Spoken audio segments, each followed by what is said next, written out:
భారతదేశంలోని అతి పురాతన నగరాలలో అయోధ్య ఒకటి.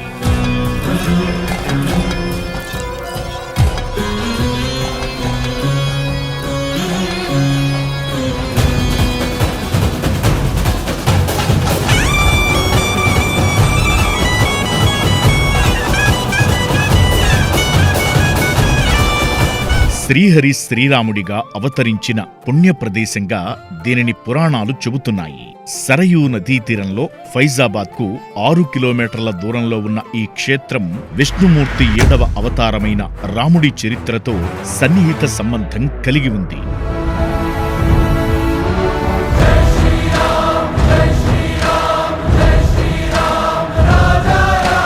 రామాయణాన్ని అనుసరించి ఈ నగరాన్ని 9000 సంవత్సరాలకు పూర్వం మనువు స్థాపించాడు. అలాగే సూర్యవంశ రాజైన అయుధ్యత ఇది నిర్మించబడిందని, ఈ క్షేత్రానికి అయోధ్య అనే పేరు వచ్చిందని చెబుతారు. సూర్యవంశ చక్రవర్తులు పాలించిన కోసల దేశానికి అయోధ్య రాజధాని. అయోధ్యను రాజధానిగా చేసుకుని శ్రీరామచంద్రుడు కొంతకాలం పాలించాడు. సాక్షాత్తు శ్రీరామచంద్రుడికి జన్మనిచ్చిన పుణ్యస్థలిగా అయోధ్యను పురాణాలు చెబుతున్నాయి. రామా రామా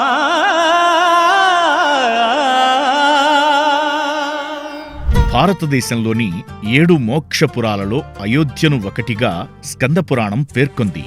దీనిని సాకేతపురమని కూడా అంటారు. అథర్వణ వేదం అయోధ్య దేవ నిర్మితమని, అది స్వర్గ సమానమని పేర్కొంది. క్షేత్రపాలక సమర కౌతుక ఖడ్గ చాలక రక్షకం క్షాత్రనాయక స్ఫూర్తిదాయక కార్య సాధక దక్షకం గురు ప్రహర్షణ కారకం మమ పుత్ర సన్నిభవాయకం.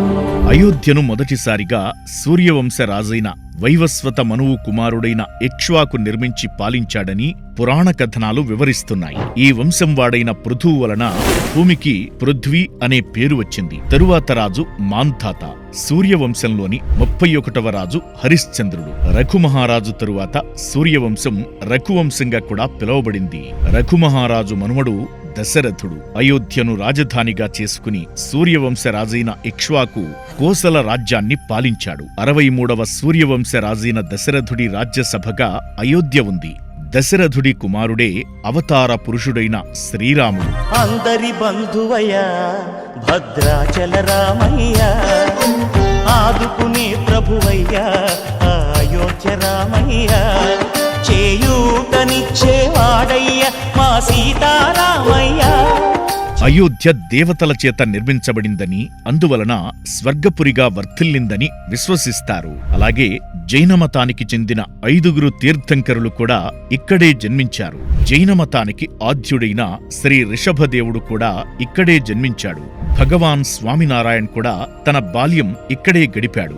ఆయన భారతదేశమంతటా 7 సంవత్సరాలు పర్యటించినప్పుడు ఆ యాత్రను ఇక్కడ్నుంచే ప్రారంభించాడు. తులసీదాస్ కూడా తాను రచించిన రామచరితమానస్ గ్రంథాన్ని క్రీస్తు శకం 1574లో ఇక్కడ్నుంచే ప్రారంభించాడు. తమిళనాడుకు చెందిన చాలా మంది ఆళ్వార్లు కూడా అయోధ్య నగరాన్ని గురించి తమ రచనల్లో ప్రస్తావించారు.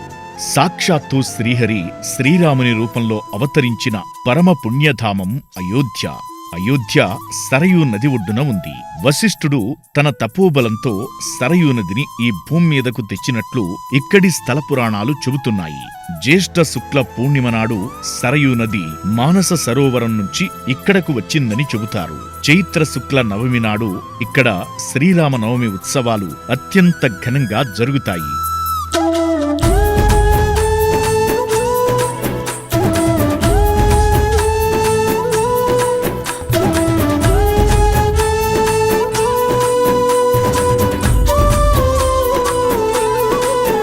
లక్షలాది మంది భక్తులు ఆ పర్వదినాలలో ఈ నదిలో పుణ్యస్నానాలు చేస్తారు. ఇక్కడ చేసే స్నానం దేశంలో ఉన్న అన్ని తీర్థాలలో స్నానం చేస్తే వచ్చే పుణ్యఫలాలు వస్తాయంటారు. అయోధ్యలో నూతనంగా నిర్మించిన రామమందిరంతో పాటు శ్రీ నాగేశ్వరనాథ్ మందిరం, హనుమాన్ గడి, దశరథ మహల్, కనక్ భవన్, అతి ప్రాచీన రామ్ దర్బార్, కాళీమాత మందిరం, లక్ష్మణ్ మందిరం, వాల్మీకి మందిరం తదితర మందిరాలు ఉన్నాయి. సాక్షాత్తు శ్రీరామచంద్రుడికి జన్మనిచ్చిన పరమపుణ్యధామం అయోధ్య. ఈ క్షేత్ర సందర్శనం పూర్వజన్మల పుణ్యఫలం. ప్రాప్తం ఉన్నవారికే ఆ పుణ్యఫలాలు దక్కుతాయంటారు. నీపై నమ్మకమే తలపున